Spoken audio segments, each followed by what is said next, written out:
C'est un temps d'allégresse, où l'on se réjouit sans contrainte de ce que Dieu nous a donné.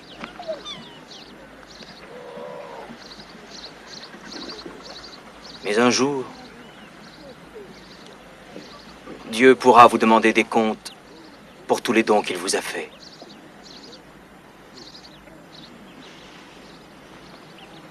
Tenez-vous prêts. Le royaume des cieux arrive. Rabbi, tu dis que le royaume des cieux va arriver. Mais quand exactement va-t-il arriver? Quand tu vois les nuages qui viennent par l'est, tu dis la pluie arrive. Et ainsi en est-il. Par contre, si le vent du désert se lève, tu dis il va faire chaud. Et ainsi en est-il. Chacun de vous sait lire les signes de la terre et du ciel.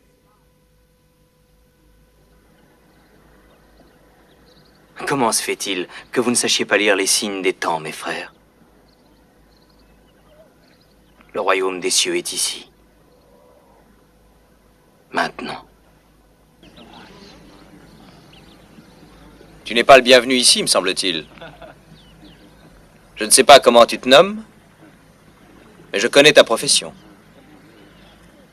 Lévi, ou Mathieu, les habitants m'appellent des deux façons. Et de bien d'autres encore. J'aurais été heureux de te parler, mais dans un endroit où nous aurions été les bienvenus. Est-ce que ta maison est loin? Pourquoi demandes-tu ça? Je voudrais aller souper chez toi ce soir.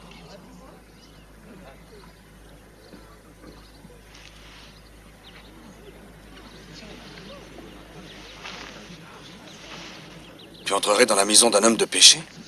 J'entre dans toutes les maisons où l'on m'accueille avec joie.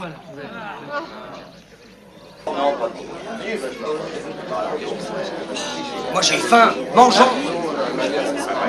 Non, non. Attendez, j'ai une histoire à raconter. Asseyez-vous, asseyez-vous.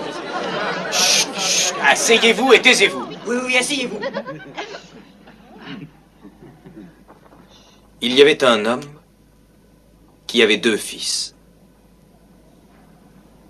Un beau jour, le cadet de ses fils dit à son père: « Donne-moi la part de tes biens à laquelle j'ai droit. » Le père partagea ses richesses et tous ses biens entre ses 2 fils.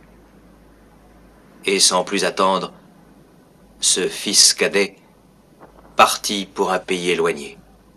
Et là, il dissipa tout son bien en vivant dans la débauche. Or, peu de temps après cela, une grande famine s'abattit sur le pays. Le jeune homme se trouva dans le besoin. Il vint supplier un fermier de l'engager pour soigner ses pourceaux.